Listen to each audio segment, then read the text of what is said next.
In this short video, we're going to talk about bearing and eliminating risk mathematically.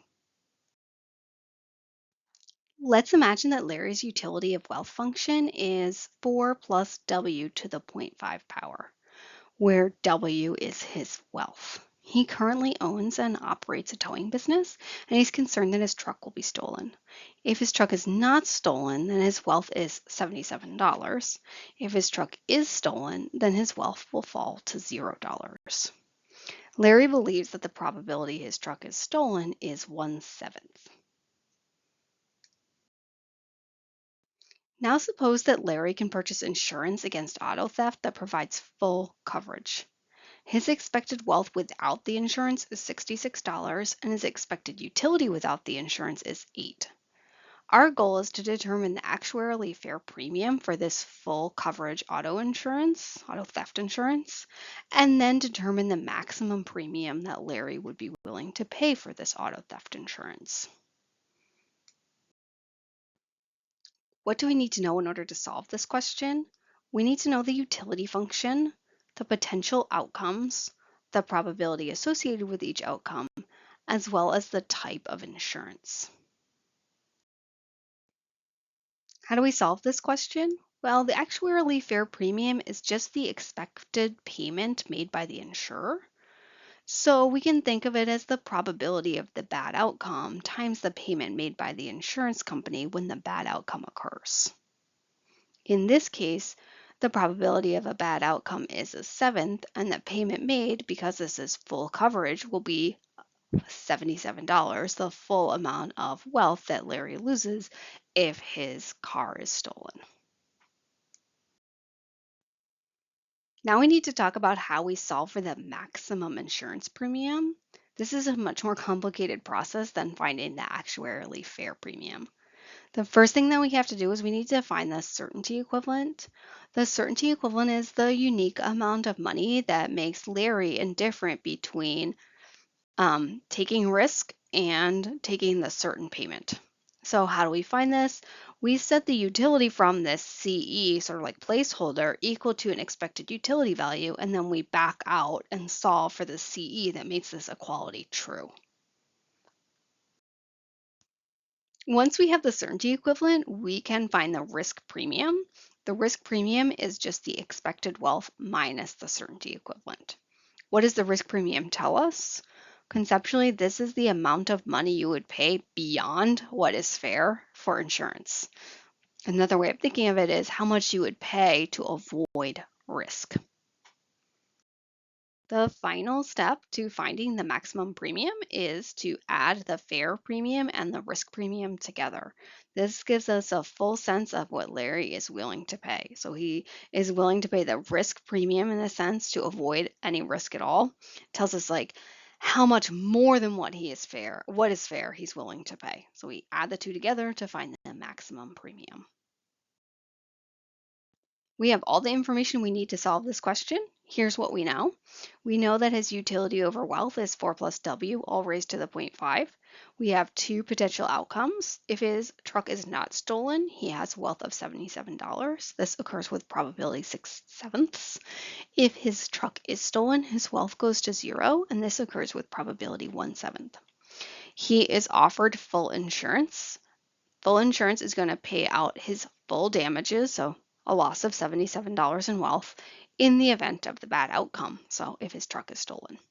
The first thing we're going to find is the actuarially fair insurance premium. So we know the insurance company is going to pay Larry $77 with probability 1/7. So finding the fair premium is just a matter of computing the expected payment made by the insurance company. I'm going to call this the fair premium, and it equals the probability of the bad outcome times the payment made in the event of the bad outcome. 1/7 times 77 is equal to $11. So that's the actuarially fair insurance premium. Now we're going to take what we know and we're going to find the maximum insurance premium that our buyer, Larry, is willing to pay. So here's some additional information that we need to solve this question. If we didn't have this information, we could find it ourselves. So the question actually told us that his expected wealth in the absence of insurance was $66. You can confirm that on your own if you'd like to. The question also tells us that his expected utility without insurance was 8. Again, feel free to confirm that on your own. You just pause the video. We just solved and determined that the actuarially fair premium was $11. We know if we want to find this maximum insurance premium, there is multiple steps we need to follow. First, we have to find the certainty equivalent, then the risk premium, and then finally the maximum premium. So to find the certainty equivalent, we're just going to set the utility from some placeholder certainty equivalent, CE, equal to the expected utility without insurance. So this may look like a foreign language when I first write it down. Don't overthink it. I'm literally in place of W in my utility function, I'm going to put CE. So I have 4 plus CE to the 0.5. So this is the utility you would get from this certain payment. Has to be exactly equal to the expected utility he gets if he's uninsured, which this question tells us is 8. Now I have an equation with one unknown, and it becomes an algebra exercise. So I want to solve for CE, so I'm going to square both sides of this equation. When I square both sides of this equation, I get 4 plus CE is equal to 64. And then solving for CE by subtracting 4 from both sides, I get CE is equal to 60. So we can interpret this and say a sure wealth or a certain wealth of $60 gives Larry the same utility as this uncertain scenario where he gets $77 with probability 6/7 and $0 with probability 1/7. Now that we have the certainty equivalent, we can calculate the risk premium. As we previously mentioned, the risk premium is just equal to the difference between the expected wealth without insurance and the certainty equivalent.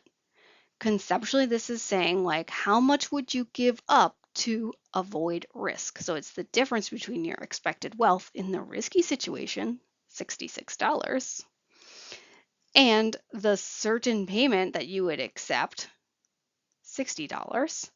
So Larry's risk premium is equal to $6. Again, just to repeat that, this means that for Larry, he's willing to accept $6 less in order to avoid risk. We are now ready for our final step. We are going to calculate the maximum insurance premium that Larry is willing to pay. This maximum premium is just the sum of what is fair plus the risk premium. So in this case, the maximum premium that Larry is willing to pay is $11 plus $6, which is $17. If you want to confirm that this is true, and you should want to confirm because being curious is important here, I recommend that you compute the utility that he will earn if he has this full insurance that charges $17. Keep in mind that when he's fully insured, his wealth is the same no matter if he has his truck stolen or not, because he'll receive payment recompense if his truck is stolen. So you would just compute the utility that he would get from a wealth of $77 minus the premium. So you could compute the utility he would get from a wealth of 60, and you would see that it is the same as the expected utility from being uninsured. This is why this is the maximum premium that he's willing to pay, because it's the premium that sort of makes him exactly indifferent between paying for the insurance and not paying for the insurance.